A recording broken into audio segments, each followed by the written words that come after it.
가슴의 의도. 의도를 인식하는 것이 순간순간의 수행에서 깨어있게 하는 열쇠이다. 우리의 개입을 요구하는 모든 상황에서 우리의 반응에는 어떤 내적 의도가 선행한다. 불교계의 심리학에 의하면 까르마의 패턴을 만들어내는 것은 바로 의도라고 가르친다. 모든 행위의 원인과 결과인 까르마는 각 행위에 선행되는 가슴의 의도로부터 나온다. 우리의 의도가 친절한 것이면 까르마의 결과는 의도가 탐욕적이거나 공격적일 때와는 사뭇 달라진다. 깨어있지 않으면 우리는 습관과 두려움에 의해 무의식적으로 행동하지만 자신의 의도에 주의를 기울이고 있으면 우리는 그것이 두려움의 덩어리로부터 나오는 것인지 의도적이고 사려 깊은 관심으로부터 나오는 것인지를 알아차릴 수 있다. 모든 전통에서는 가슴이 최선의 의도를 지닐 수 있게 하는 기도와 명상법을 제공한다. 때때로 의도들은 일반적이다. 주여, 제 입에서 나오는 말과 가슴의 헌신이 당신께 바쳐지기를, 모든 행위가 기도가 되기를, 내 가슴이 자비와 용서를 바치기를, 만나는 모든 이에게 생각과 말과 행동으로 깨달음을 가져다 줄 것을 소원합니다. 유태교 전통에서는 가슴에 순수한 감사와 사랑을 배양하기 위해 하루에도 수백 가지의 기도를 사용하기도 한다. 의도는 또한 특정한 날 혹은 특정한 상황에 초점을 맞출 수도 있다. 오늘은 내가 갈등에 부딪힐 때마다 호흡을 기억하고 마음의 중심을 잡기를, 일하는 모든 사람들을 친절로서 대하기를, 내 가족이 내가 그들을 사랑한다는 것을 알게 되도록 이번 주에 시간을 낼 수 있기를. 어려운 시기에는 이처럼 반복적으로 가슴의 나침반을 확인하는 것이 결과를 좌우하기도 한다.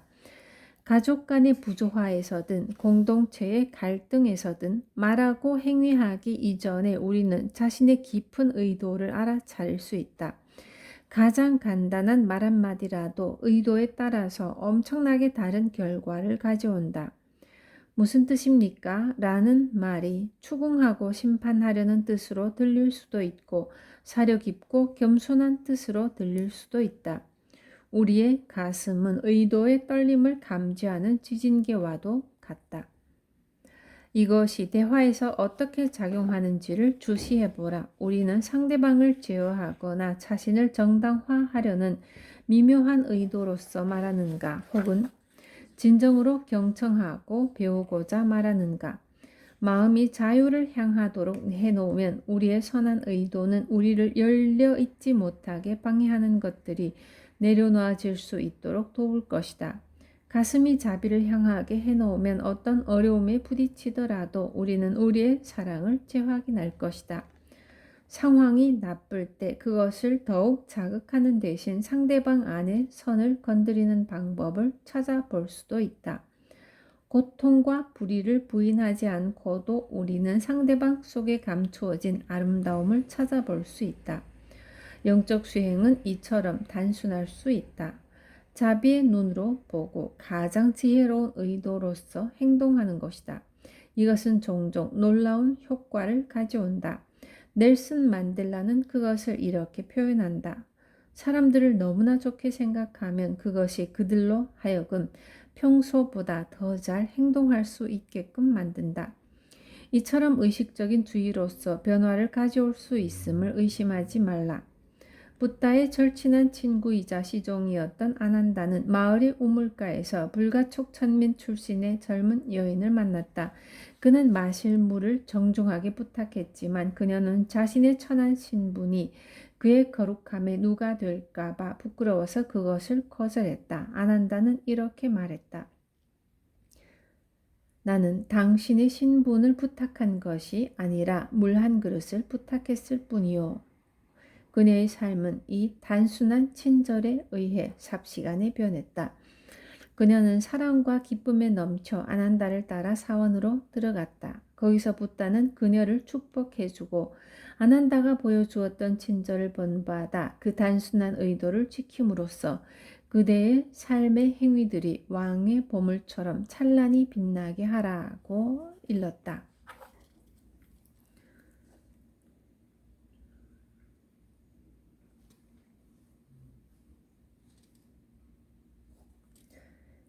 가슴의 교훈은 이처럼 작은 일 속에서 완성된다. 우리의 의도로부터 삶이 성숙해간다.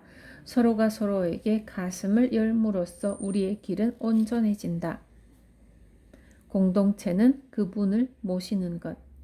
마더 테레사는 병들고 가난한 이들 안에서 그리스도를 보라고 말했다.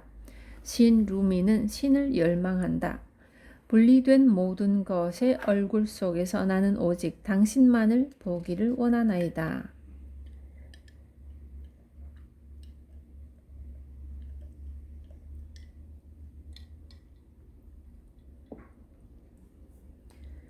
그리고 오직 신만이 존재함을 기억하고 있을 때는 그는 웃으면서 말한다. 벽 전체가 하나의 환영일진데 어찌 문을 열려고 그토록 애쓰는가.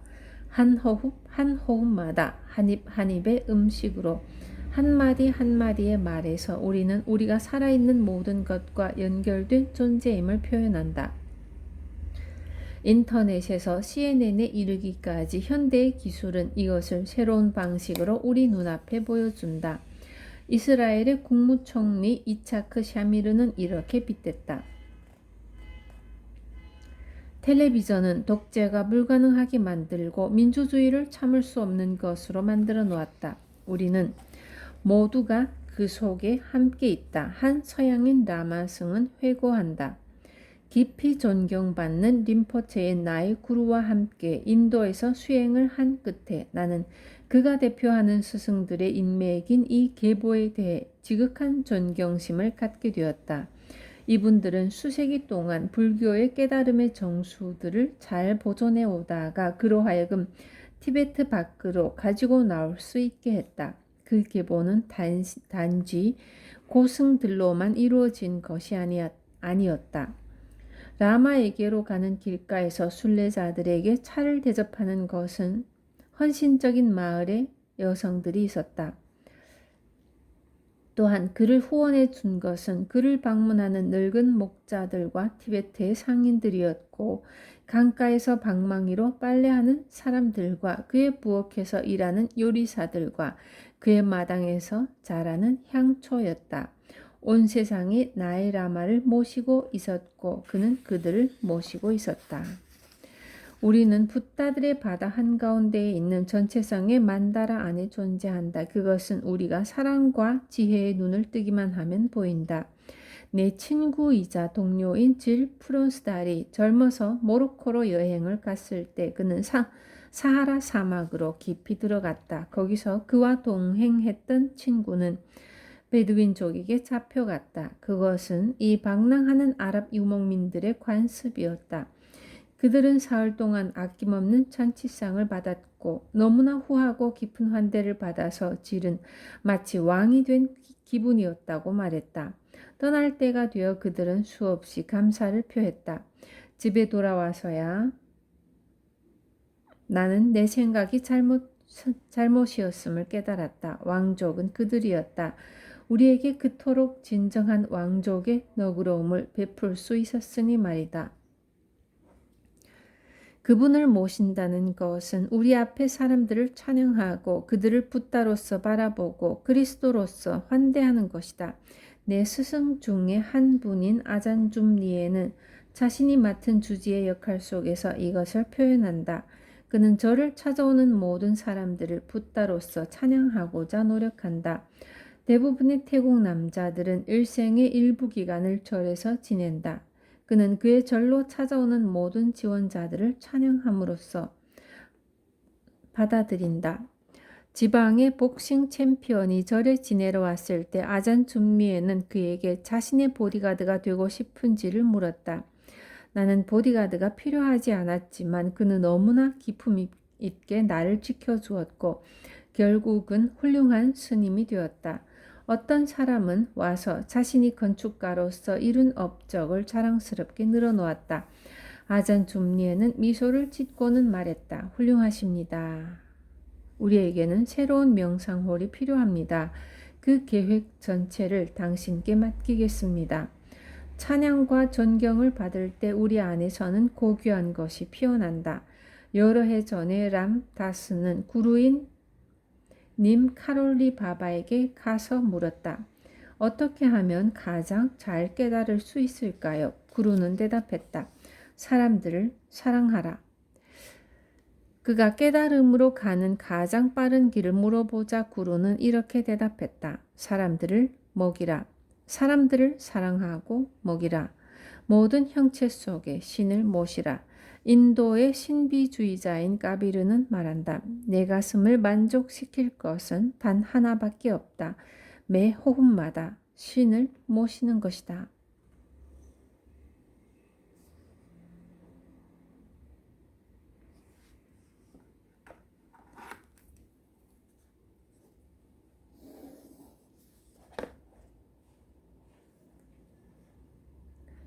모심은 깨어난 가슴의 표현이다. 하지만 누구를 모시는가? 그것은 우리 자신이다. 누군가가 간디에게 어떻게 그토록 끊임없이 인도를 위해 자신을 희생할 수 있느냐고 묻자 그는 대답했다. 나는 오직 나 자신을 위해서 그렇게 합니다. 타인을 모실 때 우리는 자신을 모시는 것이다. 우파니샤드에서는 이것을 신이 신을 먹인다 라고 표현한다. 지혜로운 영적 공동체라면 자신보다 더 큰 것을 모셔야만 한다. 사람들이 주로 자신의 단절과 고독을 덜기 위해 타인들로부터 자신의 요구를 만족시키기 위해 공동체에 모인다면 그런 공동체는 실패하기 마련이다. 하지만 그들의 전망과 창조성이 신을 모시는 데에 곧 더 큰 공동의 선을 위해 바쳐진다면 건전하고 지혜로운 공동체로 발전해 나갈 가능성은 커진다. 한 수피 스승은 이것이 필요함을 이렇게 말한다.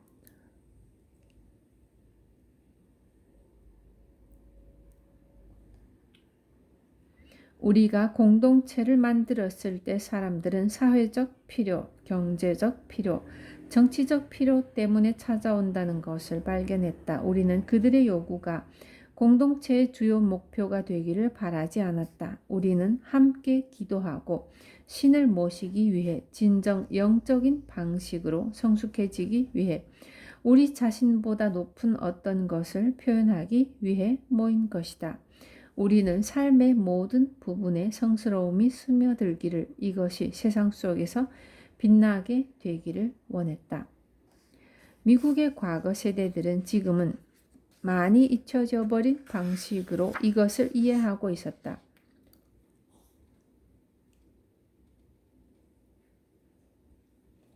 미국의 역사는 서로에 대한 공동체적 관심의 본보기로 채워져 있다. 헛간을 짓는 일로부터 춘궁기에 음식과 씨앗을 나누는 일과 교회 가기와 영적 협력에 이르기까지 몇 해 전에 있은 대평원의 홍수와 같은 재난의 시기에는 놀라울 정도로 계층과 인종 간의 장애를 뛰어넘어서 서로를 돕고자 하는 정이 넘쳐난다. 그러다가 정상적인 생활로 돌아오고 나면 사람들은 그립다는 듯이 모든 사람을 한 이웃처럼 만들어 주었던 그 정신을 지키고 싶어하는 마음들을 토로한다.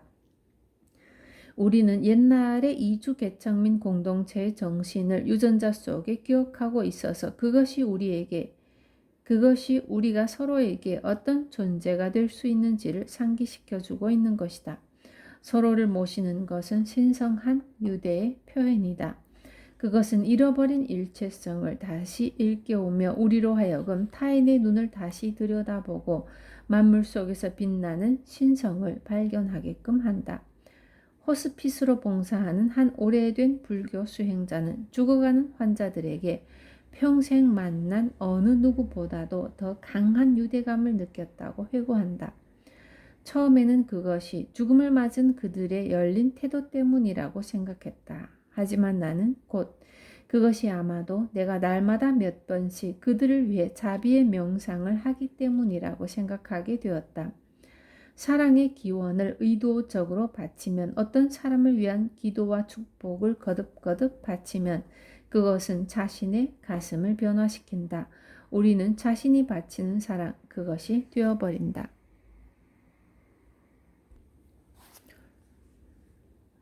우리는 누구나 형제와 자매들에게 봉사하는 많은 행위를 하고 있다. 빨간 신호등에 따라 멈출 때마다, 계산대에서 돈을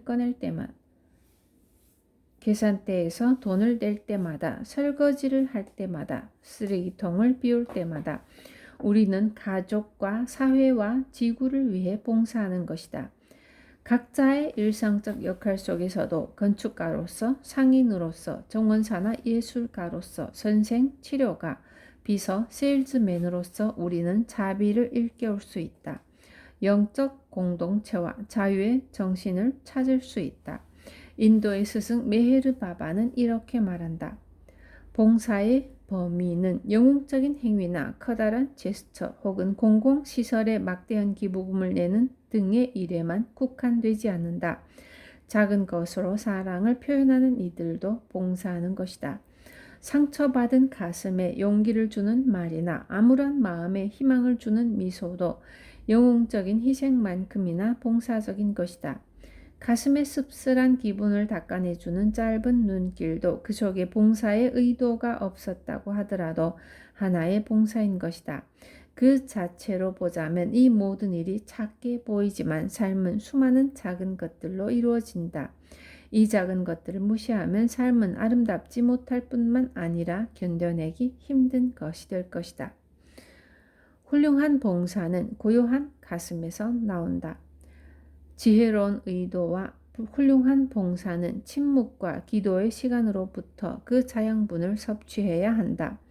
모든 위대한 전통은 일종의 안식일을 가지고 있다. 서양에는 기독교와 유태교의 안식일이 전해져 내려왔다. 이슬람교도는 금요일을 성스러운 날로 정하고 있고, 이와 비슷하게 힌두교와 불교에서는 보름달과 초승달과 반달이 뜨는 날에 간소한 삶의 서약을 다진다. 내가 어렸을 때 매사추세츠주에는 일요일에 어떤 형태의 일도 못하게 하는 안식일 노동법이 있었지만, 한 세대가 지난 지금은 일주일에 7일, 하루 24시간 열려있는 슈퍼마켓과 24시간 은행이 있다.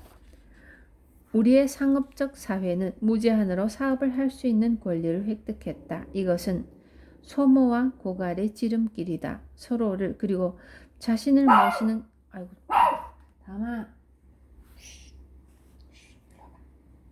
그러면 안 돼.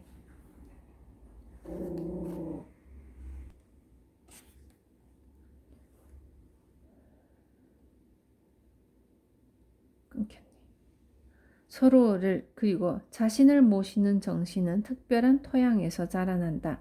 기도하고 축복하기를 기억해내는 순간의 말이다.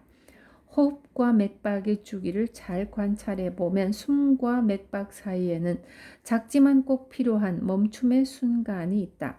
심장이 평생을 쉬지 않고 박동하기 위해서는 새로운 박동을 시작하기 이전에 정지하는 순간마다 그 힘을 회복시켜야만 한다. 영적 성숙 또한 안식일과 같은 시간이 필요하다. 우리는 상업적인 시간에서 빠져나와 시간 없는 시간 속으로 들어간다. 우리는 우리가 찾고 있는 성역이 되어야 한다. 이것은 안식일이나 날마다 규칙적으로 하는 명상과 기도로 시작될 수 있다.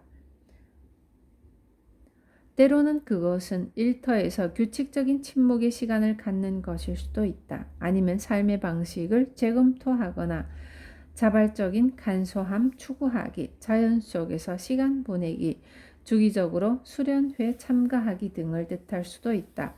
그것은 CNN 채널을 끄고 모차르트의 음악을 트는 것일 수도 있다. 어려움과 갈등의 시기에 그것은 숨을 한 번 크게 들이쉬고 가슴을 가라앉히고 자신의 가장 깊은 의도가 무엇인지를 귀 기울여 듣는 것을 뜻할 수도 있다. 이러한 순간들 속에서 우리는 지상에서 해야 할 가슴의 과업을 기억해낸다. 한 기독교 묵상 지도자는 이렇게 말한다. 나는 보호된 작은 공동체에서 여러 해를 살았다. 그러다가 이제는 사회로 돌아가서 봉사해야 할 때라는 생각이 들었다. 나는 수도원과 사회를 왔다 갔다 하면서 적응을 시작했다. 에이즈 환자들의 호스피스와 응급센터에서 일했다. 나는 침묵의 시간을 가슴 깊이 갈구하면서 한 달에 한 번씩 수도원으로 돌아왔다. 일용할 양식의 선물이 주어질 때 나는 줄에 서서 기다리면서 이곳의 모든 것들이 심지어 가장 평범한 일상조차 얼마나 거룩한 방식으로 표현되는가를 실감하곤 했다. 실제로 그것은 늘 그랬다. 이것이 은총의 신비이다. 나는 중요한 것은 단지 기도와 명상만이 아님을 알았다. 중요한 것은 또한 침묵, 즉 멈추고 다시 숨을 쉬고 가슴을 열고 온 지구와 그 위에 있는 모든 것이 거룩함을 깨닫는 것이다. 나는 이 아름다움을 나를 만나는 모든 이들에게 전해주고 싶다. 그래서 나는 규칙적으로 침묵에 들어간다. 내가 멈추고 이것을 기억해낼 수만 있다면 삶은 내게 한 약속을 성취해 줄 것임을 나는 알고 있다. 침묵의 순간에서부터 사랑하고 봉사하는 가장 훌륭한 방법이 분명히 보인다. 귀 기울이기 위해 멈춤으로써 우리는 서로와 연결되고 진정한 공동체는 태어나는 것이다.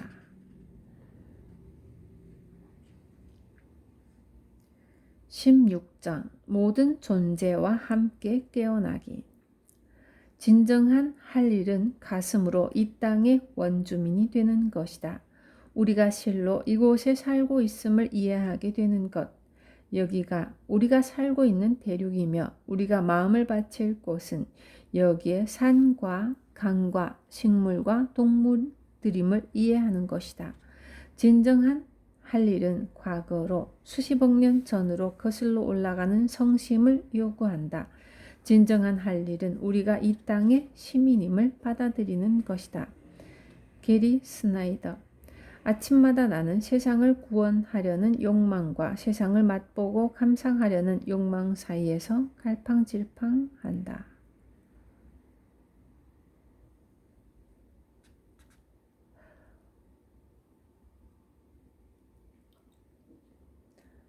깨달음의 만다라는 생명의 그물망을 펼쳐서 살아있는 모든 것들과 한 가닥으로 함께 연결되어 있는 우리의 숨결을 직접 느낄 수 있게 한다. 인도인들은 이것을 인드라의 보석, 그물망을 들여다보기라고 한다. 이 그물망에는 마디마디 반짝이는 보석 구슬이 꿰어 있어서 그 보석 하나하나가 다른 모든 보석들을 비추고 있다. 우리가 자연계와 이처럼 깊이 연결되어 있음은 부인할 수 없는 현실이며 이에는 기쁨과 책임이 따른다. 시애틀 추장은 말한다. 동물들이 없는 인간은 무엇이란 말인가? 짐승들이 없으면 인간의 영혼은 사무치는 외로움에 죽고 말 것이다. 마찬가지로 우리는 이렇게 물을 수도 있다. 땅이 없다면 우리는 어떻게 걷고 춤출 수가 있는가? 우리 가슴의 수행에는 온 지구와 그리고 수많은 생명이 포함되어야만 한다. 산과 강과 함께하는 수행. 붓다가 새벽별을 보고 보리수 밑에서 깨달음을 얻은 후에 그는 가르침을 펼치려 나섰다. 약 10km나 걸어가야 하는 바라나시 대신에 사르나트의 숲 그늘에서 가르침을 시작하기로 했다. 모세는 백성을 이끌고 도시를 찾아가지 않고 젖과 꿀이 흐르는 땅을 찾아 광야로 데리고 갔다. 예수도 홀로 사막으로 들어갔고 도시에서 가르치기는 했으나 자주 바닷가와 올리브 숲과 들판과 정원을 찾곤 했다. 그의 설교에는 양치기와 어부와 사자와 양과 백합이 자주 언급되었다. 모든 영적 전통들을 살펴보면 그 지혜 속에 피난의 장소인 자연, 신성하고 자연스러운 법칙의 표현인 자연이 들어있는 것을 볼 수 있다. 가톨릭과 불교의 수행자들은 아직도 산과 숲에서 수행을 한다. 산이 큰 절을 창건한 아잔 붓다다사는 자연은 우리의 스승이라고 말한다. 팔, 손, 허파, 신장 등 우리 몸의 기관들은 생존하기 위해 서로 협력하여 기능한다. 인간과 동물과 나무와 지구는 서로 엮여서 하나의 협동체를 이룬다. 태양과 달과 행성과 별들은 하나의 거대한 협동체이다. 이기심을 넘어서 깨어 있으면 우리는 환희롭고 신선하고 열려있는 마음과 자연의 자연스러운 생태학을 발견하며 그 속에서 우리는 모든 존재들과 유기적으로 연결되어 있다. 생태학적으로 건강한 문화에 대한 개념은 현대에 와서 처음 생긴 것이 아니다. 인도의 어느 전통적 불교 가르침에는 모든 사람들이 5년마다 나무를 한 그루씩 심으라고 권한다. 그리고 세계 역사상 가장 지혜로운 통치자들 중에 한 사람이었던 인도의 아소카 왕은 상호 연결성의 원리에 입각한 거대한 왕국을 건설했다. 어느 날 남인도를 정벌하기 위해 많은 피를 흘렸던 싸움터를 내려다보며 슬퍼하던 아소카 왕은 피가 흐르는 들판을 평화롭게 걸어가는 한 비구를 보았다. 이를 본 왕은 이렇게 생각했다. 모든 것을 가진 내가 아무것도 가지지 않은 저 비구보다도 행복하지도 평화롭지도 못하구나.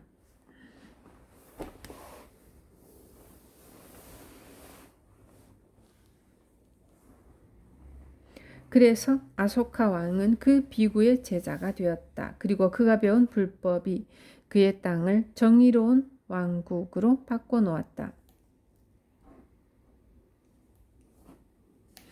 군대는 전쟁보다 평화를 지키는 데 사용되었고 종교적 관용과 도덕적 책임감, 포기와 출가가 장려되었다. 채식을 장려하고 우물을 파고 숲을 보호했으며 백성과 땅이 모두 건강하고 편안해지도록 법을 정비했다. 아소카 왕의 칙령을 새긴 2000년 전의 돌기둥은 아직도 인도 전역에 남아있다. 불행히도 지혜는 환경과 마찬가지로 끊임없이 돌보고 가꾸어야만 한다. 아소카 왕이 죽고 난 후에는 생명과 땅의 상호 연결성에 대한 아시아 지역의 승려들의 시각은 수동적으로 변해서 더 이상 환경에 대해 많은 배려나 관심을 기울이지 않게 되었다. 동남아시아의 열대 마을이나 숲속의 사원에서는 여전히 쓰레기를 그냥 땅에다 버린다. 그것이 원주민들의 포장지로 쓰였던 바나나 잎사귀였을 때는 상관이 없었는데 비닐이 사용되기 시작하고부터는 그것은 악몽이 되었다. 그래도 여전히 대부분의 스승들은 전적으로 개인의 마음에만 초점을 두고 가르쳤지 우리 주변의 자연에 대한 책임감을 일깨워 주지는 못했다. 그러던 중에 태국과 라오스, 미얀마 등지에 벌목이 성행하게 되자 승려들도 벌목꾼들로부터 마지막 남은 숲을 구해내기 위해 활동가로 변신해야만 했다. 그들은 오래된 고목에 승복을 둘러 입히고 의식을 올려 고목들을 숲의 주지로 모셨다. 이제 승려들은 숲의 승리자, 환경 보호자가 되었다. 이와 마찬가지로 서양에서는 기독교인들의 환경운동이 확대되고 있다. 라틴 아메리카의 수사들과 수녀들이 모범을 보여 시작된 전 세계 교회의 운동은 자연의 신성을 돌보는 일을 하나님의 역사의 일부에 포함시키기 시작했다. 한 수도원의 수녀는 이런 관심이 어떻게 확대되고 있는지를 말해준다. 수십 년 동안 우리는 세계의 문제들로부터 의도적으로 단절되어 있었다. 우리는 아직도 정치나 뉴스에 오르는 모든 문제들에 개입하지 않는다. 하지만 우리는 1978년에 재활용을 시작했다.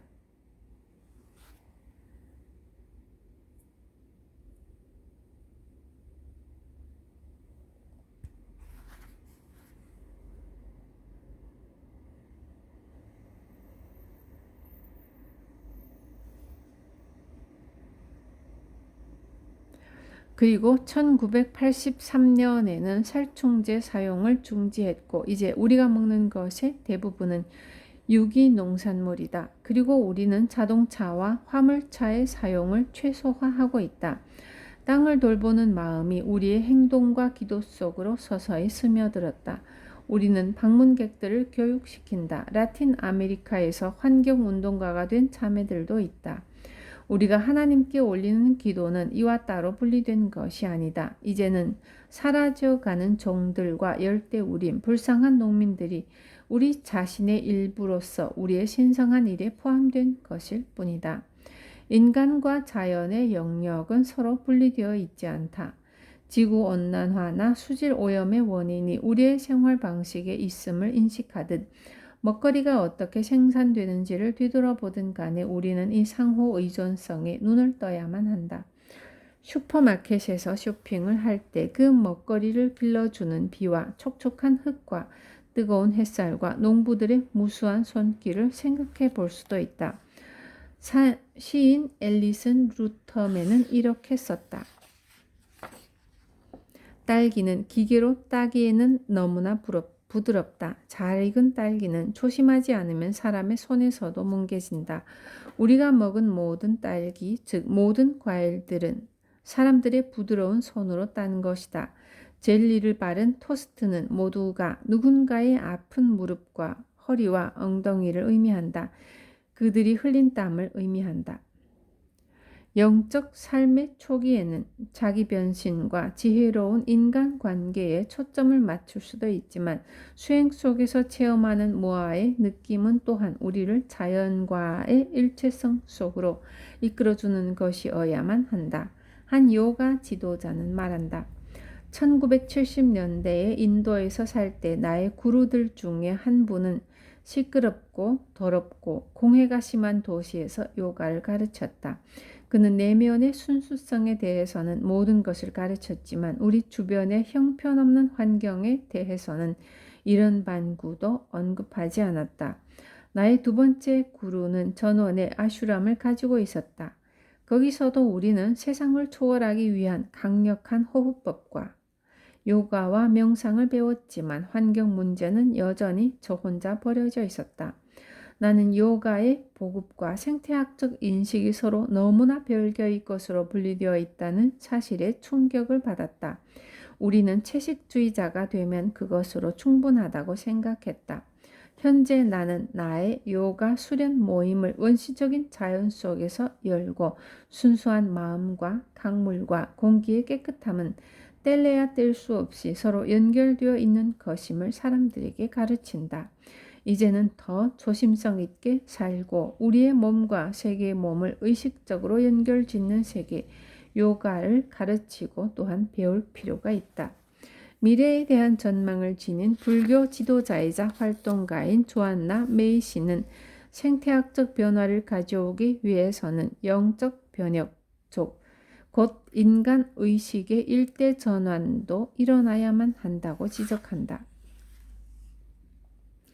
과학자들조차 기술적인 대응책이 없다는 것을 안다. 아무리 많은 컴퓨터와 마법의 총알을 동원하더라도 인구 폭발과 사막화와 기후변화와 공해와 동식물의 멸종을 막을 수가 없다. 우리는 이제 우리와 지구 경제를 지금으로 몰아온 것과는 다른 목표, 다른 쾌락, 다른 것들을 추구해야만 하게 되었다. 소비자 중심의 소비주의의 가치들은 천박하고 그릇된 것임이 영적 깨어남을 통해 날로 드러나고 있다. 집착과 소유는 모든 생물들과 조화롭게 살고자 하는 깊은 내면의 욕구인 사랑과 온전함 앞에서 점차 자리를 내주고 있다. 우리의 가슴을 위해 더 간소하게 살고자 하는 열망, 지구의 생명에 대한 책임감이 자라나고 있다. 하지만 이 변화는 절로 오는 것이 아니다. 깨어남의 만다라의 모든 분야에서 우리는 자신의 조건 지어진 습관을 의식적으로 직시해야 한다. 한 지도자는 자신이 이를 위해 날마다 기울이는 노력을 이렇게 이야기해 준다. 세상의 고통은 늘 나를 고문하는 문제거리다. 얼마나 많은 대가를 치러야 할지에 충격을 받지 않고 지나가는 날이 없다. 나는 30년 동안 명상 수행을 가르쳐 왔고 그 뿌리는 내면의 각성, 우리의 소아적 존재를 세상을 위한 아름다운 어떤 것으로 변화시킬 수 있는 가능성이 있다고 생각하지만 때로 그것은 너무나 느려 보인다. 인간의 영역을 변화시키는 것은 기대와 같지 않다. 인도와 네팔에서도 상상할 수 있는 가장 궁핍한 환경에서도 나는 삶의 완전함과 살아있는 자유를 목격한다. 또한 나는 배고프고 가난하고 아픈 무수한 사람들과 도움이 필요한 무수한 사람들을 보았고 또한 지금도 보고 있다. 나는 그들을 돕기 위해 내가 할 수 있는 일을 한다. 나는 간소하게 살려고 애쓴다. 날마다 나는 묻는다. 나는 올바른 목적을 위해 일하고 있는가? 올바른 선택을 하고 있는가? 충분히 노력하고 있는가?